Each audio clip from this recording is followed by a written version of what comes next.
உங்களுக்கு முதுகெலும்புல ஆபரேஷன் பண்ணி அதனால எதுவும் காம்ப்ளிகேஷன்ஸ் இருந்தா, சில பேருக்கு எனக்கு கேன்சர் கட்டி வந்துருச்சு, முதுகுல அதுக்காக ஆபரேஷன் பண்ணோம், எனக்கு இடுப்பு கீழே சுத்தமா செயல்படவே இல்லை, நான் ரொம்ப கஷ்டப்படுறேன், அப்படி என்ன கண்டிஷனா இருந்தாலும் சரி, நம்ம சன் ஹாஸ்பிட்டல் வாங்க, உங்களை கம்ப்ளீட்டா சரி பண்ணி கொடுக்க ஹெல்ப் பண்றோம்.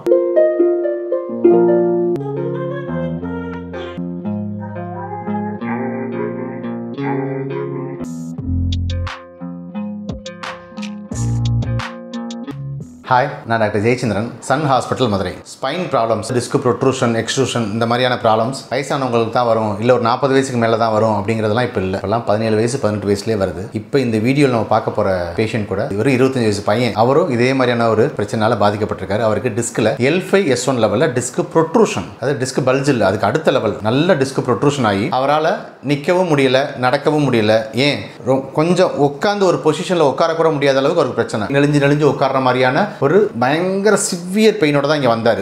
அவர் வந்து பவானி சைடு, ஈரோடு மாவட்டம். அங்கே நிறைய ஹாஸ்பிட்டல்ஸில் பார்த்துருக்காங்க. பார்த்தப்ப அவங்க எல்லாருமே வந்து அவருக்கு இல்லை இம்மீடியட்டாக ஆப்ரேஷன் தான் பண்ணணும்னு சொல்லியிருக்காங்க. நம்மளோட பேஷண்ட் ரிவ்யூஸ் யூடியூப்ல பார்த்துட்டு தான் இங்கே நம்ம சன் ஹாஸ்பிட்டல் வந்தாங்க. வந்து வெறும் 4 நாள் தான் பெயின் சரியாயிடுச்சு, கம்ப்ளீட்டாகவே சரியாயிட்டப்பல. வந்து ஃபர்ஸ்ட் டே அவரால் வந்து ஸ்ட்ரைட்டாக படுக்க கூட முடியல. ஒரு பொசிஷன்லேருந்து இன்னொரு பொசிஷன் படுக்கும்போது கூட திரும்பி படுக்கினா கூட சிவியர் பெயின், உட்கார முடியல, அவ்வளோ கஷ்டப்பட்டு வந்தாப்புல. ஃபர்ஸ்ட் டே ப்ராப்பராக நம்மளோட சன் ஹாஸ்பிட்டலில் ட்ரீட்மெண்ட் கொடுத்தோம். 30% குறைஞ்சிச்சு. 4 டேஸ்ல வந்து கம்ப்ளீட்டா சரியாகி போயிட்டாரு. எக்ஸசைசஸ் சொல்லி கொடுத்துருக்கோம். ஏன் அப்படின்னா அவர் வந்து ஒரு லோடுமேனா ரெகுலராகவே வந்து வெயிட் தூக்குற ஒரு பையன். ஒருத்தர் டீச்சர் வர்றாங்க அப்படின்னா நெக் பெயின் இருக்குன்னா அவங்களுக்கு நெக் பெயினை சரி செஞ்சு போர்டில் திருப்பி எழுதுற அளவுக்கு ரெடி பண்ணி கொடுக்கறது தான் வந்து ஒரு பிசியோதெரபிஸ்டோட வேலை. ஒரு கிரிக்கெட் பிளேயர் வர்றாரு, பவுலிங் போடுறாருன்னா அவருக்கு ஷோல்டர்ல ப்ராப்ளம் இருக்குன்னா அவரை ஷோல்டரை சரி பண்றது, பெயினை குறைக்கிறது மட்டும் எங்களோட ஒர்க் கிடையாது. பழையபடி அவரை நாங்கள் கிரிக்கெட் விளையாட வைக்கணும், பவுலிங் போட வைக்கணும். அது மாதிரி தான் ஒவ்வொரு ஒர்க்குக்குமே. ஒரு மூட்டை தூக்குறவர் வந்திருக்காருன்னா அவர் திருப்பி நாங்கள் மூட்டை தூக்க வைக்கணும். இந்த பையனுக்கும் அதே மாதிரி தான் ட்ரீட்மெண்ட் கொடுத்துருக்கு. மெடிசன்ஸ் எதுவும் எடுக்காதீங்கன்னா அவர் வந்து மெடிசன் சாப்பிட்டு பார்த்துருக்காரு. மெடிசன் சாப்பிட்டா அப்போதைக்கு பெயின் குறையுது, திருப்பி உடனே பெயின் வந்துருதுன்றது தான் அவரோட கம்ப்ளைண்ட். இப்போ கம்ப்ளீட்டாக சரியாயிட்டாரு. அவரோட ரிவ்யூ வருது பாருங்க. எதுக்காக இந்த வீடியோ? உங்களுக்கு ஸ்பைன்ல ப்ராப்ளம் இருக்கா, இடுப்புல இருந்து காலுக்கு வலி பரவுதா, காலில் மதப்பு வருதா, காலை பிடிச்சி இழுக்கிற மாதிரி இருக்கா, இல்லை ஷாக் அடிக்கிற மாதிரி இருக்கா, disk bulge, disk protrusion, disk herniation, இல்லை டிஸ்க் எனக்கு எக்ஸ்ட்ரூஷன் ஆயிருச்சு,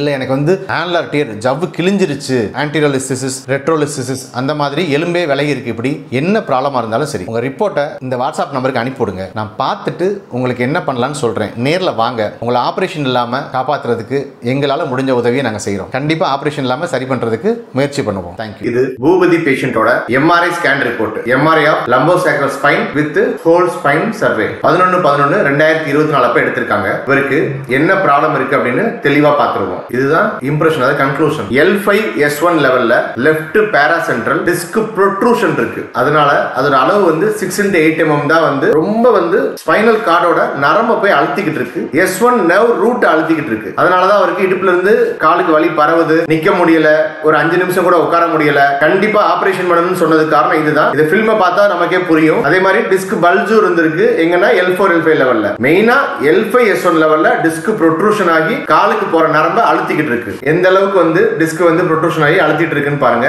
எந்த அளவுக்கு வந்து டிஸ்க் ப்ரொட்ரூஷன் ஆகி காலுக்கு போற நரம்பை போய் அழுத்திக்கிட்டு இருக்கு. L5S1 லெவல்ல டிஸ்க் ப்ரொட்ரூஷன் ஆகி காலுக்கு போற நரம்பை அழுத்திக்கிட்டு இருக்கு. இது L5 நர்வ் ரூட், இது S1 ஓட நர்வ் ரூட். இந்த மாதிரி தான் வந்து இங்க இருந்து வலி இப்படி பரவ ஆரம்பிக்கும். இப்படிதான் அவருக்கு இடுப்புல இருந்து காலுக்கு வலி பரவ ஆரம்பிச்சிருக்கு. ஏன்னா அவருக்கு வந்து S1 தான் அதிகமா பாதிச்சிருக்கு. S1 ஓட நர்வ் ரூட் ஃபுல்லாவே பாதிக்கப்பட்டிருக்கு. S1 ஓட நர்வ் ரூட் எப்படி இருக்குன்னு பாருங்க. இந்த ஏரியால பெயின் இருக்கும், இந்த ஏரியால பெயின் இருக்கும், இந்த ஏரியால பெயின் இருக்கும். L5 னா இப்படி கொஞ்சம் முன்னாடி இருக்கும், L4 னா இந்த மாதிரி இருக்கும், L3 னா இப்படி வரும். பொதுவா நம்ம ஸ்கயாட்டிகா அப்படின்னா இடுப்புல இங்க இருந்து ஜவ்வு விலகி காலுக்கு போற நரம்பு அழுத்துது, இப்படி கால் ஃபுல்லா வலி வருதுன்னு பார்த்திருப்போம். பட் ஒவ்வொரு நரம்போட அழுத்தத்தை பொறுத்தும் வலி மாறுபடும். இந்த பேஷண்டோட கண்டிஷன் அப்படிதான் இருக்கு. S1 ல நர்வ் ரூட் அழுத்தும் பொழுது வேற மாதிரி பெயின் இருக்கு. பட் இப்ப கம்ப்ளீட்டாவே சரியாயிட்டாரு. இப்ப ரொம்ப நார்மல் ஆயிட்டாரு. ஆபரேஷன்ல இருந்து தப்பிச்சிட்டாரு. பேர் வந்து பூபதி, வயசு வந்து 25. நான் வந்து ஈரோட்ல இருந்து வரேன். இப்போ வந்து ஹெவியான வேலை செஞ்சதுனால வந்து லோட் மேல இருந்தேன். கொஞ்சம் வந்து ஹெவியான வேலை செஞ்சதுனால டிஸ்க் பல்ஜ் ஆகி அது வந்து ரொம்ப சிவியரான பெயின் ஆயிடுச்சு. நான் உட்காரவே முடியல அந்த ஸ்டேஜ்ல தான். அப்புறமேட்டு கன்சல்டன்ட் ஹாஸ்பிட்டல் போய்